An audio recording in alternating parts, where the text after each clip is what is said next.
Salam alaikum. Alors on commence cette partie du cours consacrée à la structure des matériaux en voyant quels sont les niveaux de structuration d'un matériau à partir de son premier niveau, c'est-à-dire les atomes, vers sa structure macroscopique. Mais avant de faire cela, alors je vais vous laisser visionner une vidéo sur quelques exemples de matériaux qu'on trouve dans la nature. Voilà. D'éléments du tableau périodique à l'état naturel, c'est-à-dire natif. Il y a quelques exceptions, l'or, l'argent qu'on peut aussi trouver, même le cuivre que l'on peut trouver sous forme de petites pépites, ce que les Américains appellent des nuggets, mais c'est, je dirais, en tout cas pas le commun de la plupart des matériaux qu'on utilise en sciences des matériaux. Il y a un autre exemple aussi ici qui est en fait un morceau de météorite où là on trouve à l'intérieur du fer qui est aussi à l'état natif du coup, métallique, mais généralement comme tu l'as dit on les trouve plutôt sous forme d'oxyde dans des minerais, comme par exemple ici c'est en fait du minerai de bauxite qu'on utilise pour fabriquer l'aluminium, qui contient de l'oxyde d'aluminium qui s'appelle l'alumine, et aussi de l'oxyde de fer qui lui donne cette couleur rouge.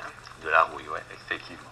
Alors, à partir de ce minerai, il faut déjà, si on veut faire de l'aluminium, extraire l'oxyde d'aluminium du reste du fer. Donc, ce qui va être le rejet, c'est l'oxyde de fer, ça fait ces bouts rouges qui parfois ont créé des problèmes d'écoulement, mais si on le fait sérieusement et proprement, on arrive à extraire l'oxyde d'aluminium par un procédé inventé au XIXe siècle par Sainte-Claire de Ville, qui a été breveté par Le Châtelier en 1860. Ça consiste à utiliser du carbonate de calcium.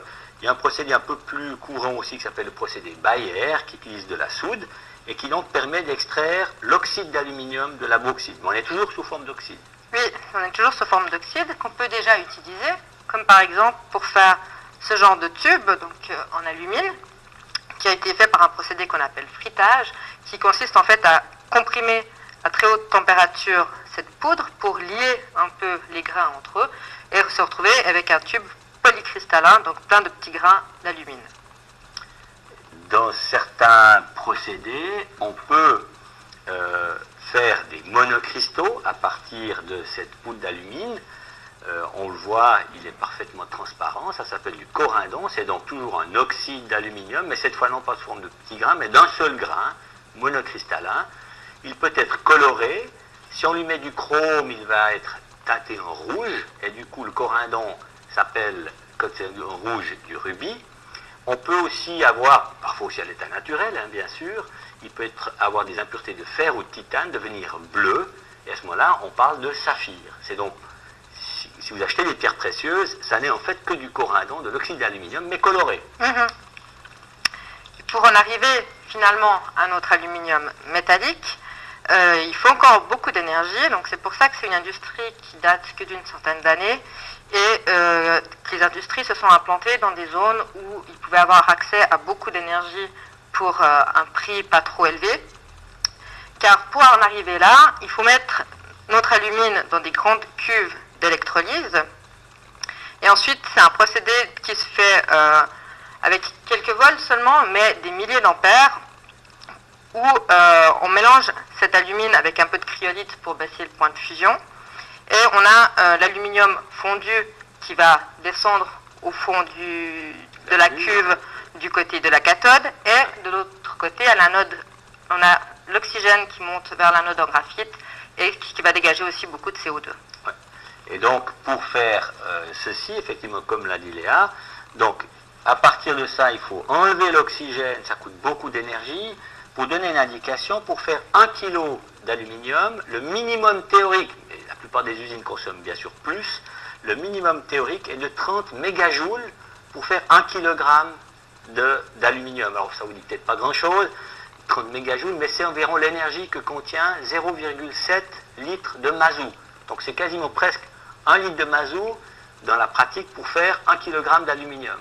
Alors que pour refondre simplement de l'aluminium, il faut environ 30 fois moins d'énergie, c'est-à-dire 1 mégajoule pour fondre 1 kg d'aluminium, d'où l'intérêt, bien évidemment, une fois que l'aluminium a été séparé de son oxyde, de l'alumine, eh bien, de recycler, bien sûr, les canettes et tout ça. C'est d'une utilité absolument évidente. Voilà, matériaux. Voilà. Alors, on revient à notre cours et on va traiter tout d'abord ce qu'on appelle les niveaux de structuration d'un matériau.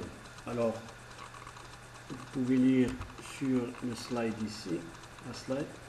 Dans la plupart des matériaux, entre la pièce macroscopique, c'est-à-dire que l'on voit à l'œil nu, et l'atome, c'est-à-dire le premier niveau de structuration des matériaux, il y a de nombreux niveaux intermédiaires de structuration.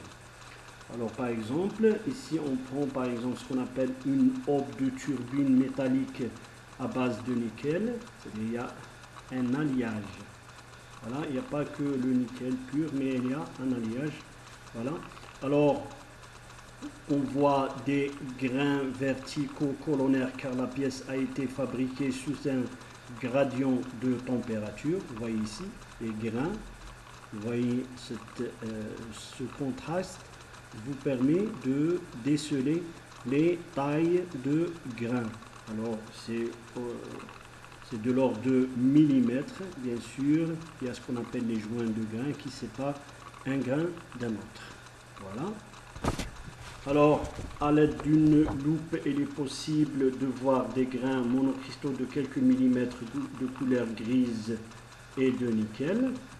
Alors, en faisant un zoom plus bas, on voit dans l'un de ces grains des structures appelées, voilà, c'est-à-dire si on diminue la taille de la région, c'est-à-dire considérée, on passe de millimètres vers les 100 micromètres jusqu'à 10 micromètres, on voit ce qu'on appelle les dendrites, alors qui ressemblent étrangement à des flocons de neige, ou plus précisément des feuilles d'arbres, d'où le nom dendrite, dendros et arbre en latin. Alors qu'on peut voir à l'aide d'un microscope, c'est-à-dire on peut utiliser un microscope électronique à balayage, ce qui nous permet de voir ce qu'on appelle les dendrites de l'ordre de 10 à 1100 micromètres. Maintenant, si on descend davantage vers, par exemple, une taille qui va de 10 à 100 nanomètres, alors nanomètres c'est 10 puissance moins 9 mètres, alors on peut voir se former ce qu'on appelle des précipités de Ni3Al. Voilà, il y a le nickel et l'aluminium, c'est ce qu'on appelle des précipités qu'on peut voir avec un microscope plus sophistiqué, ce qu'on appelle un microscope de transmission. Maintenant, en allant plus loin dans le zoom, voilà, alors jusqu'à 0,1 angstrom, c'est-à-dire nanomètre, c'est-à-dire 1 angstrom, et bien on voit une structure cristalline, voilà, avec des atomes, voilà, qu'on peut voir avec un microscope électronique à haute résolution, voilà. Et on est passé d'une pièce macroscopique qu'on peut voir avec l'œil nu, 10 cm, jusqu'à le niveau d'atome, voilà, angstrom, en passant par les grains. Les grains contiennent ce qu'on appelle les dendrites, et les dendrites, on va déceler quelques précipités, voilà, c'est-à-dire des phases à l'intérieur du matériau. Voilà. Alors bien sûr, c'est-à-dire ce cas est pour, par exemple, s'applique pour une aube de turbine métallique, mais on peut voir aussi pour d'autres matériaux, d'autres structures intermédiaires.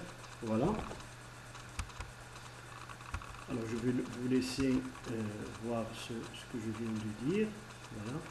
Faire un zoom.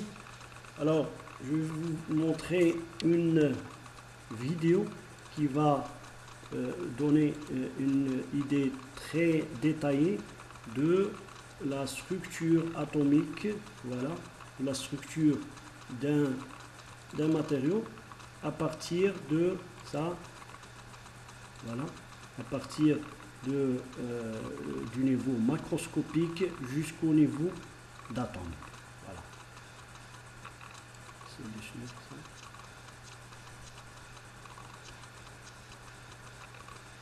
À l'œil nu, rien d'autre qu'une bougie de voiture. Une étincelle et le moteur démarre. Mais cette gaine blanche isolante n'a rien de banal. Elle est en alumine, une céramique sophistiquée, capable de supporter de très hautes températures. Ce sont d'ailleurs des briques de céramique qui constituent le bouclier de protection de la navette spatiale.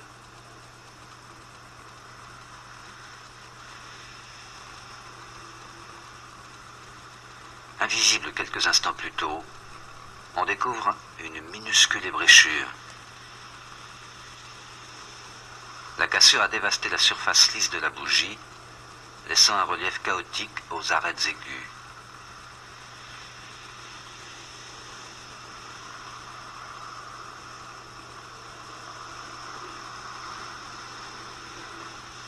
Sur un des flancs de cette sorte de montagne, se dessine un relief en terrasse. Il est constitué de marches d'escalier qui sont le résultat de cassures dans la structure atomique de l'alumine. Une multitude de petites cassures perpendiculaires les unes aux autres qui vont donner à la surface de la céramique cet aspect si anguleux.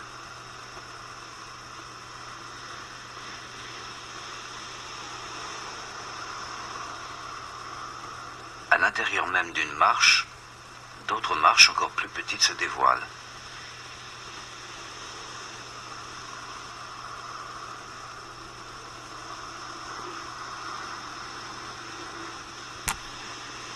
Derrière encore se cache une microstructure plus fine, faite de petits grains d'alumine. La diagonale qui traverse l'écran est un joint de grains. Comme son nom l'indique, elle soude entre eux deux grains d'alumine. Moins il y aura d'impuretés dans les joints de grains et plus la céramique sera solide. Ici même, à fort grossissement, ce joint apparaît net et propre. De plus près, la surface des grains présente un aspect boursouflé et craquelé. Ce sont les électrons projetés par le microscope qui ont presque fait des trous dans la matière. Coup de chance. Les deux grains sont orientés différemment. À gauche, les atomes sont vus en plan, ce qui donne ces lignes, des ensembles de colonnes atomiques. Au contraire, dans le grain de droite qui se présente en coupe, chaque point blanc représente le sommet d'une de ces colonnes.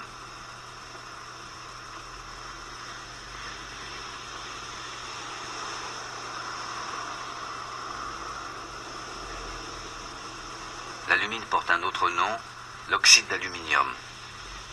C'est donc dans un maillage régulier d'atomes d'oxygène et d'aluminium que notre microscope atteint ses limites.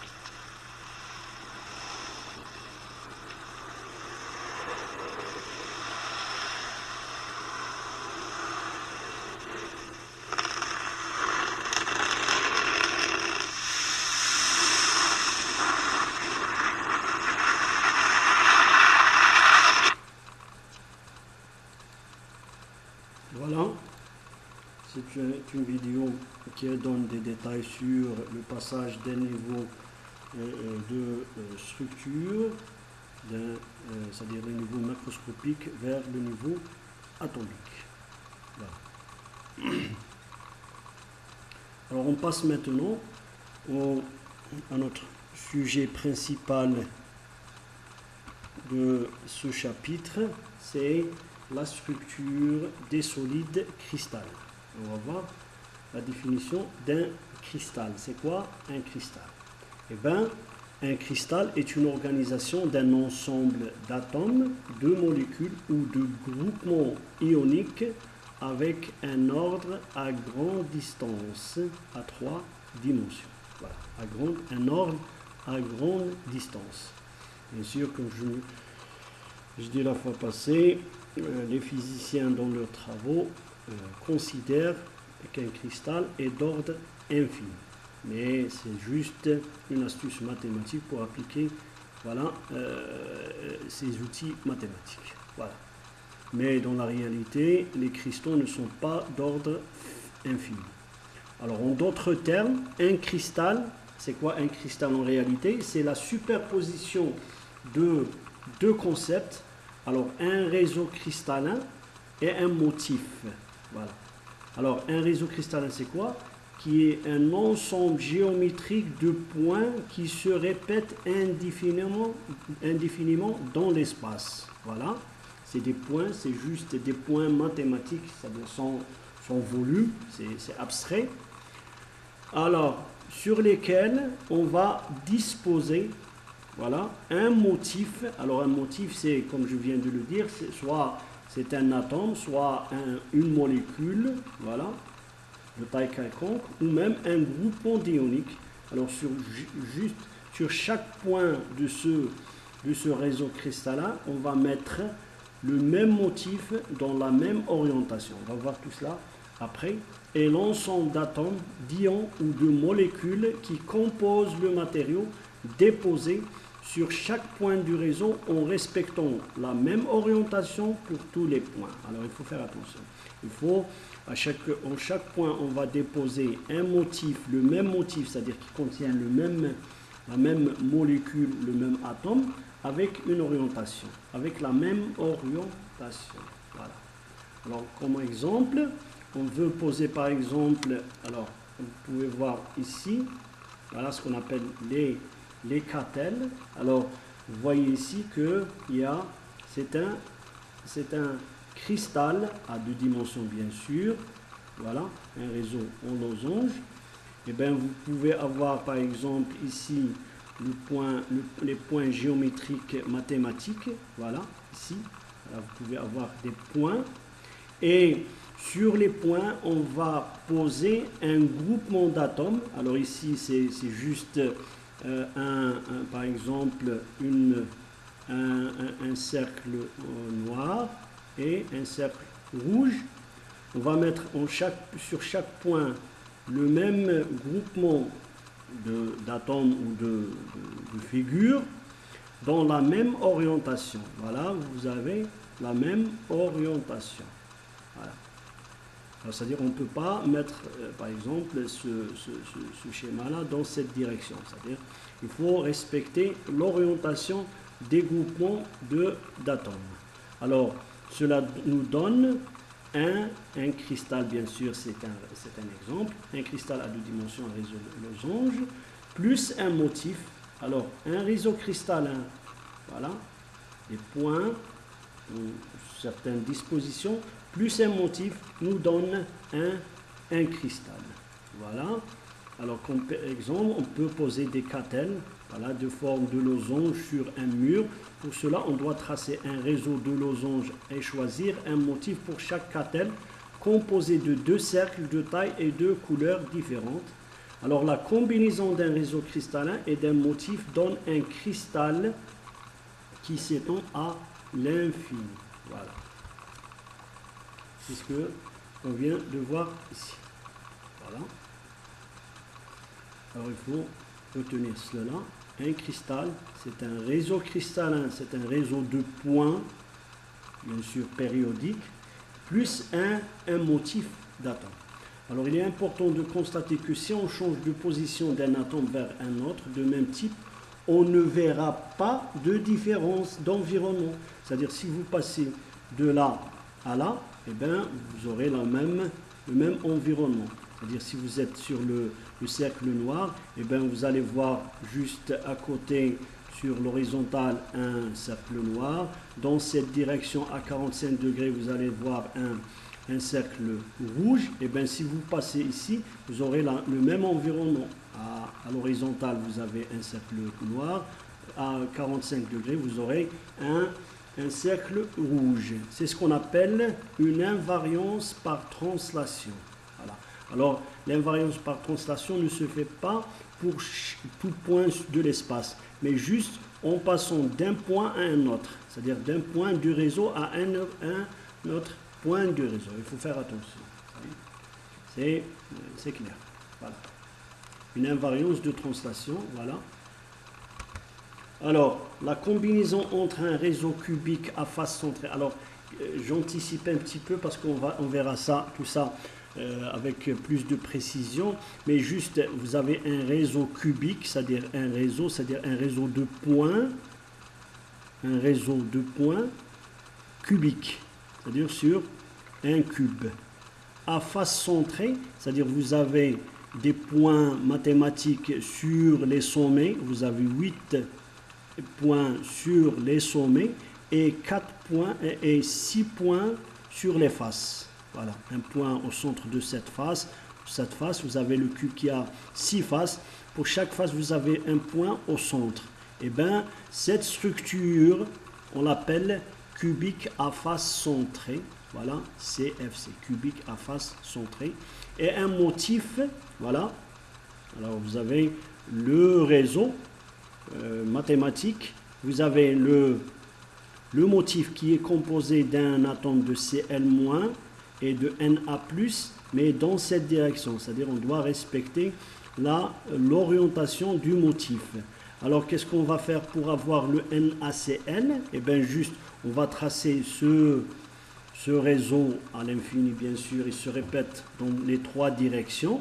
Et on va prendre des exemples de ce couple, c'est-à-dire NaCl, et on va mettre en chaque point un couple de Na plus Cl-, tout en respectant, je dois le dire, tout en respectant l'orientation de ce couple, NaCl. Et bien, on trouve ça. Voilà. Vous avez ici, sur ce point-là, vous avez le Cl, vous avez le Na+. Maintenant, vous avez le Cl ici, mais vous avez le Na+, sur l'autre, c'est-à-dire le cube voisin. Voilà, vous avez ici par exemple, si vous avez ici par exemple l'atome, vous mettez l'atome sur cette face NaCl-, et bien le Na+, serait au centre du cube. Voilà, le Na+, maintenant ici vous aurez le Cl-, le Na+, sera dans le centre, au centre du cube, dans cette direction. Voilà, et bien ça vous paraît un peu, c'est-à-dire complexe de voir cette structure, mais si vous décomposez la structure en un réseau, par exemple, de points et de motifs, et bien vous saurez que c'est la structure, c'est une structure qui est composée d'un réseau et d'un motif, et vous pouvez comprendre la disposition de chaque ion sur cette structure. Voilà, c'est simple. Alors, par exemple, ici on a pris 2 ions. Le motif, comme je viens de le dire, il peut être un seul atome, il peut être 2 ions, 3 ions, ou même des molécules. Voilà. Et bien, vous avez par exemple le cuivre. Alors le cuivre, c'est simple. Le cuivre, c'est métallique. Le chlorure de sodium NaCl ionique, la silice SiO2 covalente, voilà, c'est-à-dire ce qu'on appelle les liaisons, le Cu c'est métallique, le NaCl c'est la liaison ionique, la silice c'est des liaisons covalentes, se cristallisent tous dans la structure cubique à face centrée. Voilà, vous avez, alors comment faire pour, c'est-à-dire monter, si je peux dire ça, monter ce cristal? Et bien pour le cuivre, qu'est-ce que vous allez faire? Vous allez tracer un cube à face centrée, c'est-à-dire vous avez 8 sommets, voilà, et 6 points sur les faces. Maintenant, qu'est-ce que vous allez faire? Et bien vous prenez des atomes, un seul atome cuivre, et vous allez le mettre sur ces points. Et bien vous aurez le cristal du cuivre.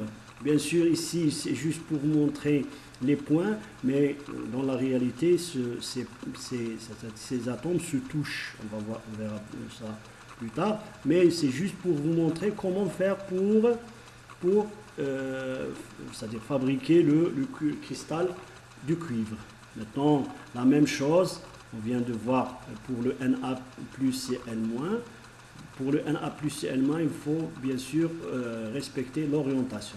Pour le SiO2, eh bien, vous allez prendre toute une molécule, bien sûr c'est 2 fois le SiO2, et vous allez les mettre sur les points du réseau cubique cubique à face centrée. Voilà. Et comme ça, vous allez avoir la silice, SiO2, c'est-à-dire l'oxyde du silicium. Voilà, et bien vous aurez ça. Le métal, c'est-à-dire le cuivre, c'est un réseau cubique à face centrée avec un seul atome Cu. Le NaCl, c'est un réseau cubique à face centrée avec deux ions, un couple Na plus Cl-. Le réseau cristallin de la silice, et c'est juste une molécule qui contient 2 Si et 4 O, voilà, et qu'on les met sur les points du réseau cubique à face centrée. Voilà, c'est simple. Voilà, pour le chlorure, ça qui forme une liaison ionique. Pour la structure, sur chaque point de ce réseau siège un motif composé de 4 atomes de O et 2 atomes de Si disposés dans une direction donnée. Alors, il faut faire attention, et qui forment une liaison covalente avec les autres atomes. Bien sûr, ici on vous donne la structure plus ou moins réelle, parce que on va voir que c'est un modèle, on va considérer les atomes comme des sphères dures, voilà, compactes,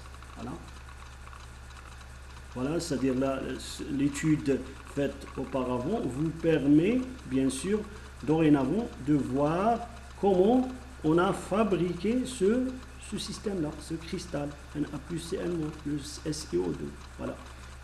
Rappelez-vous qu'un cristal, c'est un réseau de points mathématiques sur lesquels on dispose des atomes, des ions, des molécules en respectant l'orientation.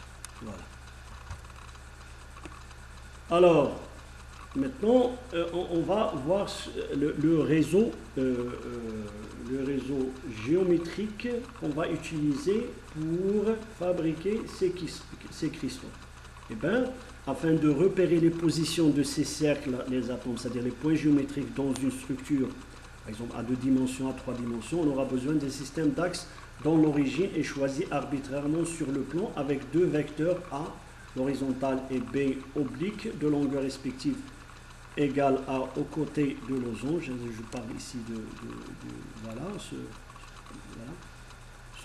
cette structure, elle est bien sûr, c'est un exemple, voilà, à 2 dimensions, et pour repérer ces points, voilà, et bien on doit utiliser 2 axes, l'axe A et l'axe, par exemple, un vecteur unité B, et qui respecte l'orientation des points, de telle façon que chaque point de la structure, c'est-à-dire de la structure géométrique, est atteinte par une combinaison linéaire de ces 2 vecteurs.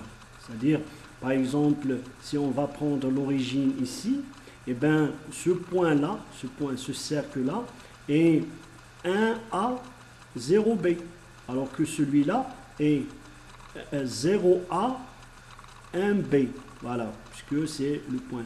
Maintenant, ce point-là, par exemple, eh ben, c'est 1A plus B, 1B. Voilà, c'est la position. De telle façon que tous les points sur le réseau sont atteints par un vecteur. Voilà, les points sont atteints par un vecteur qui est une combinaison de nombres entiers de cette base, de ces vecteurs unités A et B. Bien sûr, vous voyez ici que le A et le B ne sont pas orthonormés. Voilà. C'est-à-dire, on n'a pas forcément le A et B qui sont orthogonaux. Et même le A peut avoir une valeur qui correspond à la distance entre les atomes. Voilà. Qui est entre les points. Voilà. Il n'est pas forcément unitaire, mais c'est une, voilà, ça dépend de la disposition des points. Voilà. C'est pour ça on a 2 vecteurs A, l'axe horizontal, et B, un axe oblique de longueur respective égale aux côtés du losange. Voilà. Maintenant, pour un système cristalline en 3 dimensions, il faudra déterminer bien sûr 3 vecteurs indépendants A, B, C. Voilà par exemple. Vous avez des points, vous considérez comme des points géométriques où l'on peut disposer des atomes, des molécules, des ions. Et on doit chercher une base composée de 3 vecteurs. Alors, les 3 vecteurs, par exemple le A, le B, le C, de telle façon que tout point sur le réseau est atteinte, c'est-à-dire le vecteur position de tout point sur le réseau est une combinaison linéaire des 3 vecteurs A, B, C. Bien sûr, on n'est pas dans une base orthogonale, c'est-à-dire que les A, les B et les C peuvent avoir, c'est-à-dire il y a un angle, des angles différents, c'est selon le type de réseau, on va voir ça, mais entre A et B, il y a un angle gamma, entre le A et le C, il y a un angle bêta, et entre le B et le C, il y a un angle alpha. Voilà. Mais l'intérêt de cette base, c'est que tout point de ce réseau, le vecteur position de ce point est une combinaison des trois vecteurs. Voilà. Alors, indépendant, bien sûr, alpha est entre le B et le C. Rappelez-vous, le alpha est entre le B et le C, c'est-à-dire A, B, C. Bêta entre A et C. B, A, C. Gamma, c'est le C, par exemple. A et B. Alors, les vecteurs A et B, C ne sont ni orthonormés, ni de même longueur. Voilà, il faut faire attention. C'est selon la structure qu'on est en train de considérer, d'étudier. Ils ont des longueurs typiquement en angstrom, bien sûr, parce qu'on est au niveau des atomes. Pour avoir ce réseau cristallin, il suffit de choisir ces vecteurs et les répéter à l'infini dans toutes les directions. Voilà, c'est ça ce que je viens de dire. Il faut le répéter. Il y a une invariance par translation. Voilà. Alors, un point du réseau est placé à la pointe d'un vecteur qui est une combinaison linéaire de ces 3 vecteurs. C'est-à-dire tout point sur le réseau est une combinaison linéaire avec N1, N2, N3 appartenant à Z. C'est un entier positif ou négatif. Mais tout point s'écrit, le vecteur position de tout point sur le réseau s'écrit comme N1A plus N2B et plus N3C. Alors on définit ce qu'on appelle un volume d'une maille élémentaire donné par le produit mixte des 3 vecteurs A, B et C. Vous avez ici le vecteur A, vecteur B, vecteur C. Alors sur la base de ces 3 vecteurs, on aura ce qu'on appelle un volume dans l'espace qui s'appelle maille élémentaire et dont le volume, bien sûr, vous pouvez voir que le volume, c'est le produit mixte A, produit scalaire de B vectoriel C. Voilà. Alors, la maille élémentaire, qu'est-ce que c'est la maille élémentaire? Eh bien, c'est la plus petite entité géométrique d'atomes qui représente un solide cristallin. Elle ne contient qu'un seul nœud. Voilà, il faut faire attention, il faut se rappeler ce concept. Une maille élémentaire ou primitive, elle ne contient qu'un seul nœud.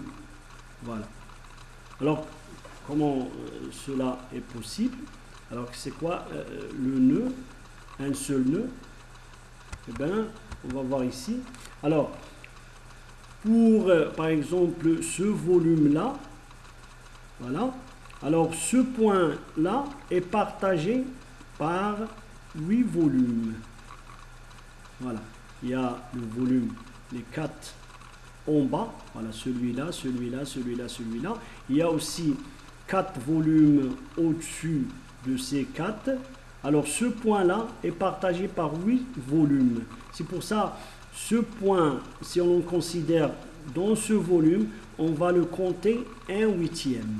Voilà, 1/8. Alors, 1/8 plus 1/8 d'un nœud avec plus 1/8, on aura 8 nœuds. Et bien, 1/8 fois 8, on aura un seul nœud. Voilà. J'espère que vous avez saisi cela.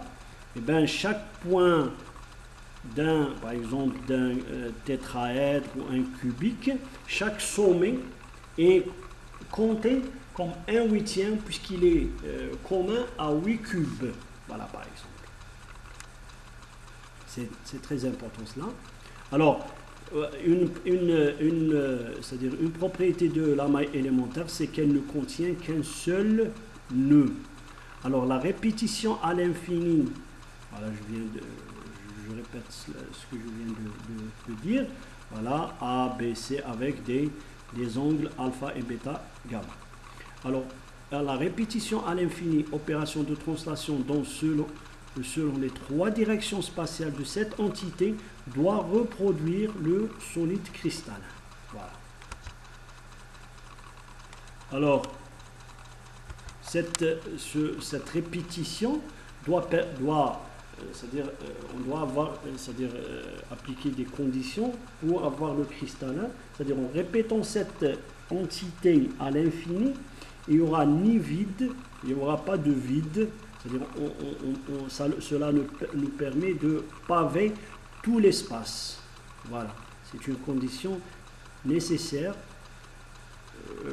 que de répéter l'entité ou la maille élémentaire à l'infini, sans qu'il y ait un vide entre les entités. Voilà, c'est une condition importante. Alors, un nombre infini de possibilités, c'est-à-dire vous avez un réseau, et bien vous pouvez trouver un nombre infini de possibilités pour le choix de la maille élémentaire et de ces 3 vecteurs de base. Et par souci de simplicité, le choix se porte en général sur la maille présentant le maximum d'éléments de symétrie, plan et axe de symétrie, on va voir cela, ce qu'on appelle la maille de Wigner size. Alors je ne vais pas entrer dans les détails sur comment faire pour tracer la maille de Wigner size, vous pouvez voir ça ailleurs, mais vous pouvez voir ici que, par exemple, vous avez des points, vous avez les croix ici, voilà, les croix. Et bien, ce sont ce qu'on appelle les nœuds, voilà. Et bien, vous avez, par exemple, ici, on a montré deux types de mailles. Alors, vous pouvez avoir cela, cette maille, c'est une maille élémentaire, parce qu'elle ne contient qu'un nœud, voilà. Mais, on peut aussi, par exemple, prendre cette base, voilà, cette base. C'est une maille élémentaire, mais elle n'a pas les mêmes vecteurs. Bien sûr, elle a le vecteur A lui-même, le même, mais le B, vous allez avoir par exemple celui-là. Et bien le B, celui-là et celui-là ne sont pas les mêmes, bien que ce sont 2 mailles élémentaires qui peuvent, en la répétant à l'infini, on trouvera le même réseau. Voilà. Mais ce sont 2 choix différents.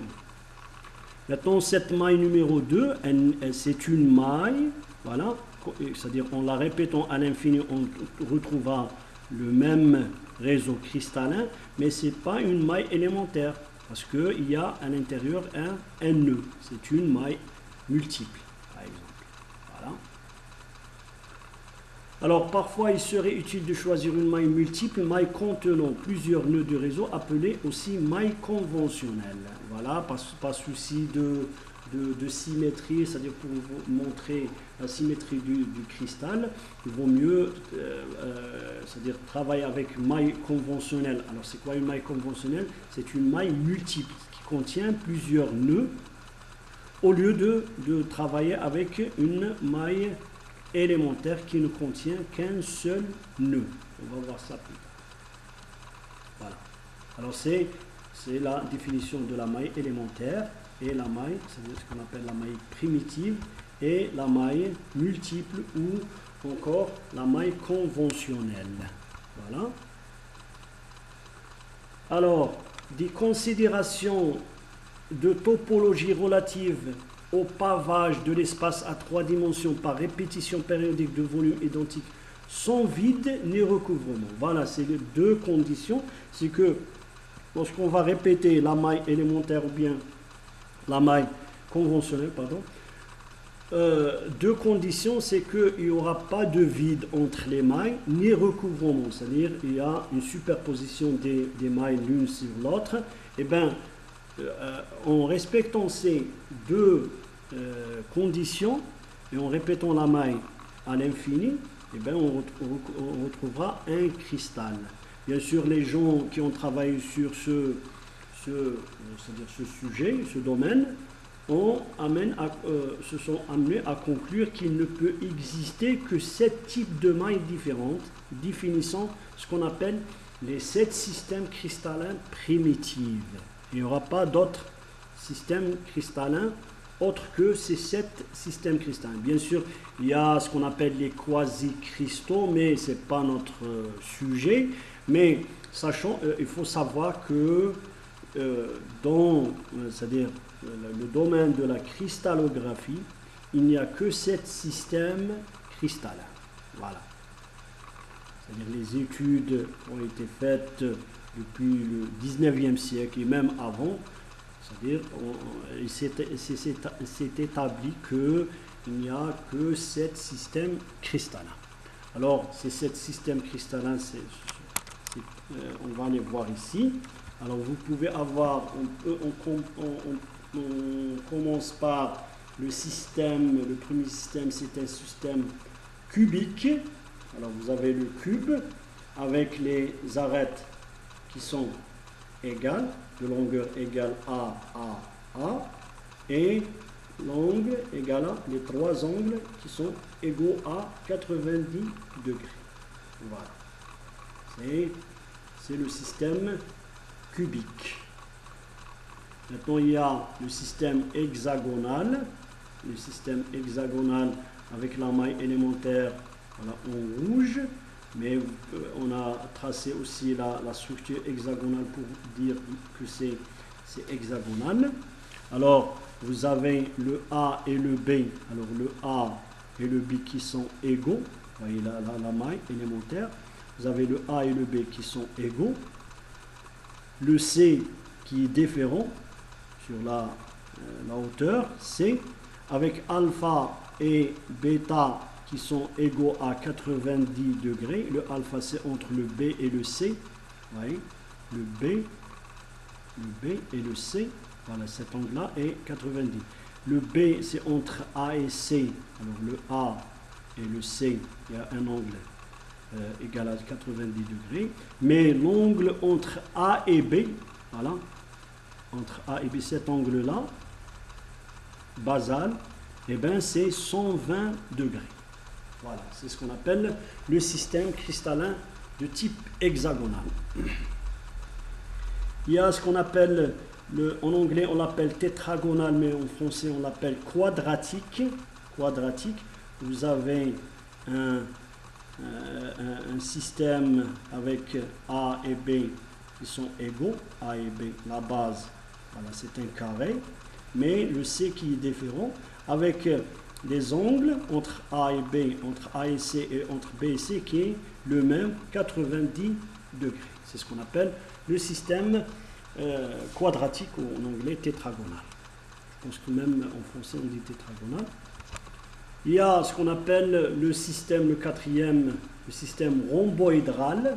Alors vous avez les A et les B et les C qui sont égaux, mais les alpha et les bêta, ce sont les mêmes, mais différents de 90 degrés. Voilà, il faut faire attention. C'est-à-dire, le A et le B et le C sont égaux, le alpha et le bêta sont égaux, mais différents de 90 degrés, ce qu'on appelle le système rhomboédral.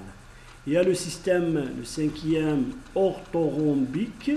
Alors, ce sont les réseaux cristallins. Voilà. Le A est différent de B, différent de C. Voilà, orthorhombique. Le A et le B différents, le C différent, mais les angles sont les mêmes.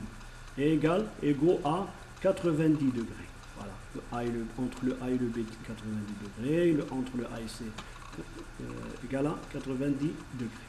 C'est le cinquième. Le sixième, c'est ce qu'on appelle le monoclinique. Voilà. Avec A différent de B et différent de C. Voilà. Le A alpha égale à gamma. Le alpha est entre B et C. Le gamma entre A et B qui est égal à 90 degrés. Mais, mais qui est différent de... Le bêta est différent de 90 degrés. Voilà. Entre le B, c'est entre le A et le C. Entre le A et le C, il est différent de 90 degrés. C'est ce qu'on appelle le système monoclinique. Alors, ce système c'est-à-dire l'ordre est décroissant en symétrie. Vous avez le cubique, puis l'hexagonal, puis le tétragonal, le rhomboédral, orthorhombique, monoclinique. Et le dernier, c'est le triclinique. Eh bien, il a une faible symétrie. On a le A différent de B différent de C, le alpha différent de B différent de gamma différent de 90 degrés. Voilà, vous avez le système, ce qu'on appelle le système triclinique. Voilà. Ce sont là les 7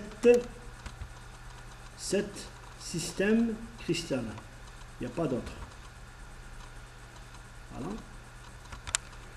Alors, pour ces systèmes tricliniques, on peut calculer le volume. Alors, pour le volume de triclinique, vous avez, bien sûr, c'est des calculs simples que vous pouvez faire, mais je vous donne juste le résultat. Alors, VA, B, C fois la racine carrée de cette structure. Bien sûr, les alpha et les bêta, vous les connaissez, ce sont les angles entre les arêtes. Le système triclinique ne recèle aucune forme de symétrie. C'est le moins symétrique possible. Monoclinique, vous avez le volume ABC sinus bêta, l'orthorhombique, bien sûr c'est simple, A fois B fois C, puisque les angles sont égaux à 90 degrés. Le tétragonal quadratique, vous avez cela. Le rhomboédrique, l'hexagonal, vous voyez là. Et le cubique, c'est simple, c'est le A3. Le système cubique est celui qui recèle le plus de symétrie. Voilà. Alors, la prochaine fois, on va parler de ce qu'on appelle les 14 réseaux de Bravais. Alors, sur ce, je termine. Merci.